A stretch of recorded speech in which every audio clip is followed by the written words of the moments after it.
Hi book lovers, and welcome to my last wrap-up video of 2025. It's time to close this year's journal with my December entries. Let's face it, for most of December my brain was completely consumed by the Heated Rivalry TV show. I couldn't really focus on much else, so instead of picking up new books, I listened to a lot of podcasts and re-listened many times to several books in the Game Changer series by Rachel Reed. Honestly, it worked out perfectly. I only had space for 3 more spreads in my journal, and now I didn't have to squeeze multiple books onto a single page. Even though I don't usually do more than 1 spread per book, I did decide to make a new one for Heated Rivalry. So stay tuned for that at the end of the video. Anyway, let's start December with the cover page. I laid down a base of torn vintage paper. I use a tape roller on the straight edges and then a glue stick on the torn edges to make sure everything sticks properly and smoothly to the page. After that, I used the tape roller again to fasten the images I'd chosen for the month. For December, I went with an art-inspired theme using this beautiful image I found on Pinterest of an artist bringing his painting to life. I would love to read a story like this, so if you know one, please tell me in the comments.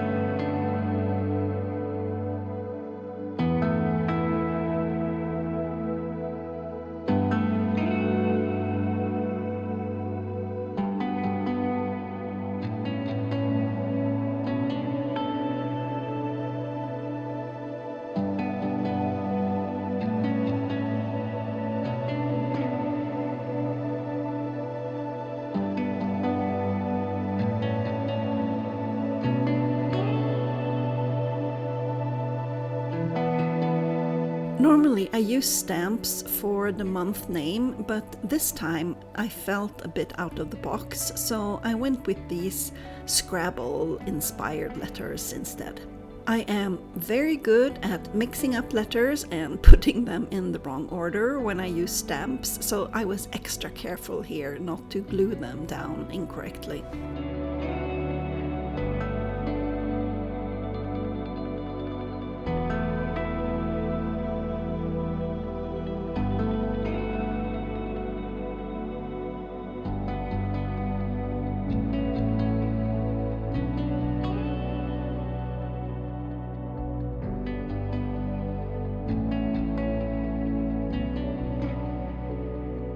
My theme for 2025 has been Oscar Wilde quotes, and I'm closing the year with this one.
And that's December, fully set up and done.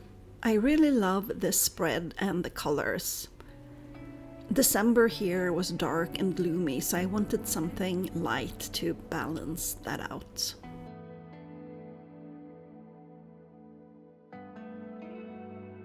Before I move on to my first book spread, I want to show you this little guy I got myself for Christmas. I bought it using the money I saved by regifting all the bottles of alcohol I received from various professional acquaintances. I don't drink at all anymore ever since my illness last year, so while those gifts were thoughtful and often very elaborate, they were completely wasted on me. It's a little bee page holder. Well, little-ish. He's actually quite big. Isn't he gorgeous? I love him.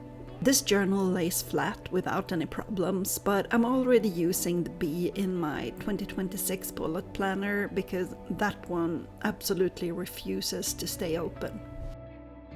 So, the first book spread of December is a new release I was really looking forward to. Darling by Scarlett Drake, the third installment in her Famous Young Things series. The books are loosely connected. You can read book 1 as a standalone, but I think books 2 and 3 work best in order.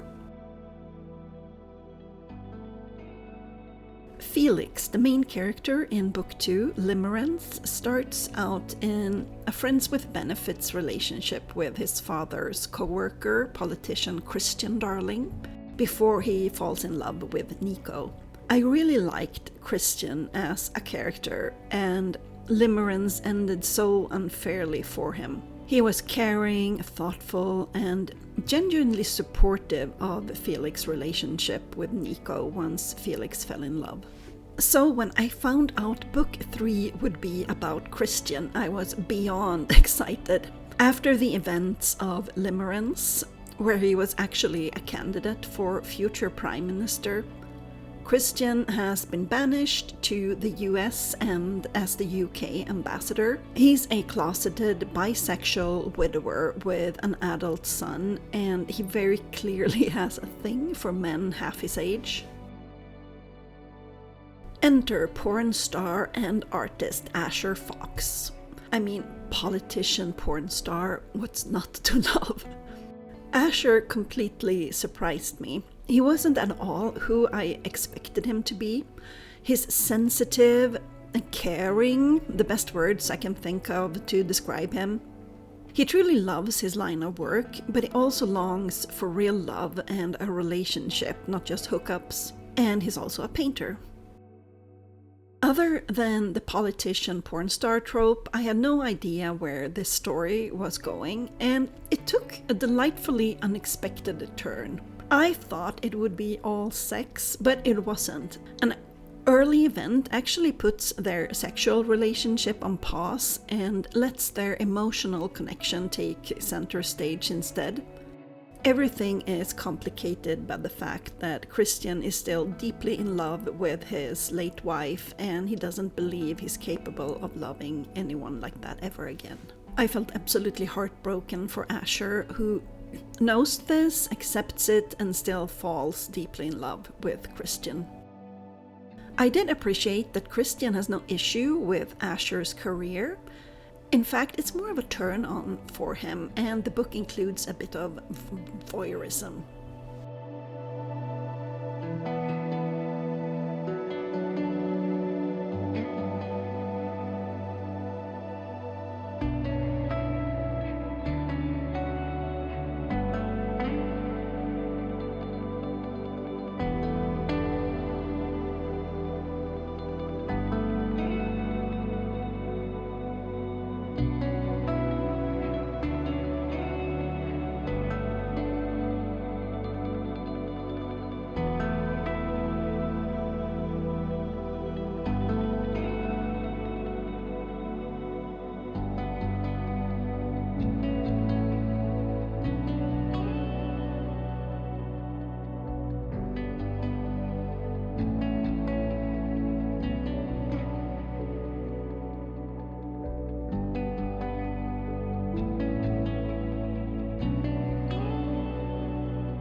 So, 4 stars for Darling by Scarlett Drake. She has truly cemented herself as one of my favorite authors, and I cannot wait to see what she writes next. I did manage to read one more new to me book this month. There was an Audible sale, and I picked up several titles from my wishlist, including Midnight Companion by Kit Berry. It's an retelling of The Legend of Sleepy Hollow, and I love a good retelling. My top read last year was Oleander by Scarlett Drake, which was a Great Expectations retelling. In this one, the Headless Horseman is the good guy, and he falls in love with Ichabod Crane. And you know, the things you can do with a detachable head.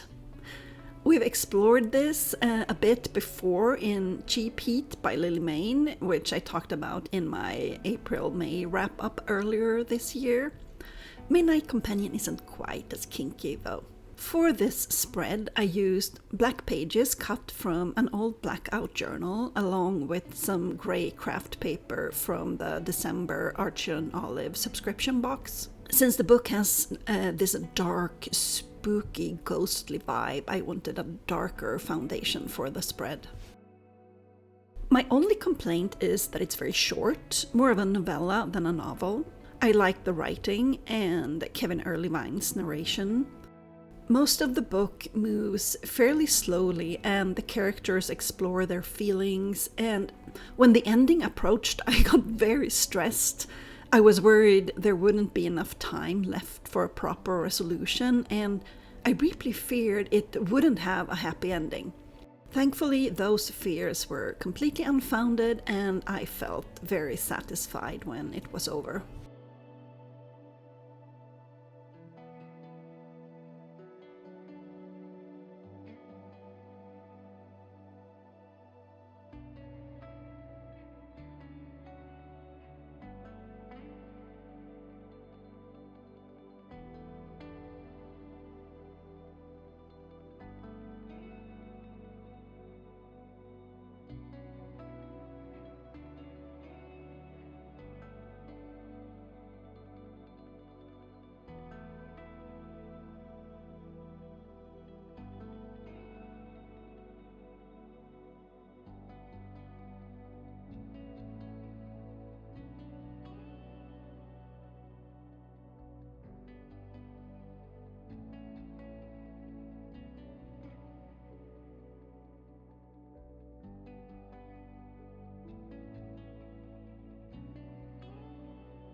After the impact Heated Rivalry had on my life this month, it felt right to close out the year with it.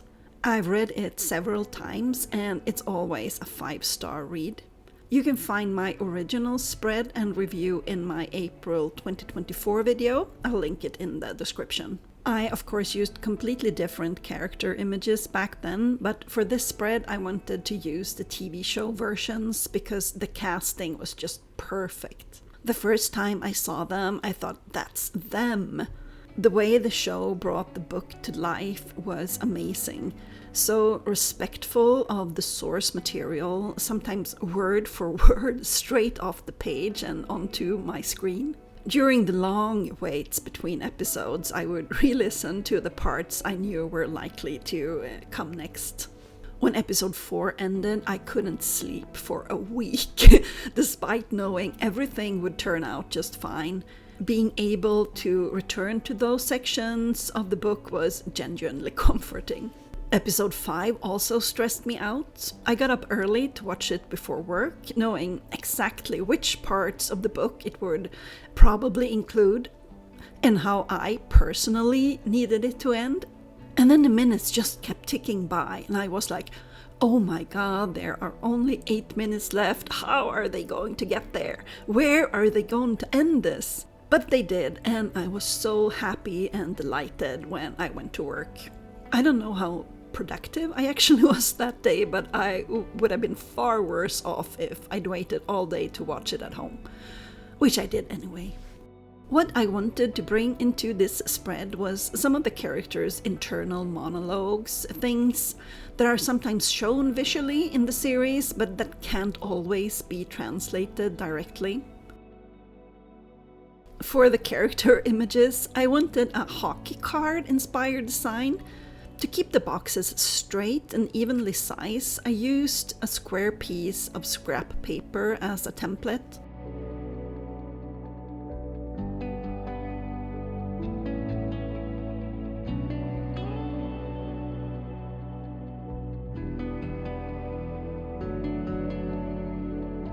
I also wanted the cards to overlap, so I measured everything carefully before cutting. I wasn't sure the names would fit if I stamped them, so I did a trial run on a separate piece of paper to figure out the space. Oh, and a funny story. I went into a small bookshop here in Uppsala to buy a Christmas gift and ran into my two bosses. They're married. She asked me if I knew any good books set in Montreal, and I was like, well, there is this hockey book that's currently a TV show. I said it mostly as a joke, and I didn't think the shop would even have it in stock. But the store owner, Jan, overheard and shouted, "Heated Rivalry!" and explained that they were completely sold out everywhere. Then the cashier overheard and also shouted, "Heated Rivalry!" It turns out she's a huge Romance fan. And my male boss just went all in and shouted for them to get him that hockey book. And I was like, oh my god, what have I done? I am so screwed. I cannot wait for the fallout once my bosses read this book. Needless to say, if you still haven't checked out the book or the show, I kindly advise you to do so without further delay.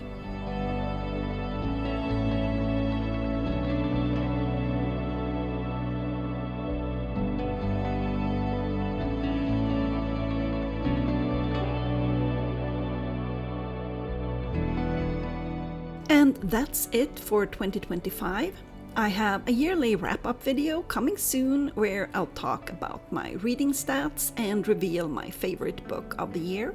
So make sure you're subscribed so you don't miss that. And of course, I can't wait to dive into 2026 and all the amazing books I'm looking forward to reading. Until next time, bye!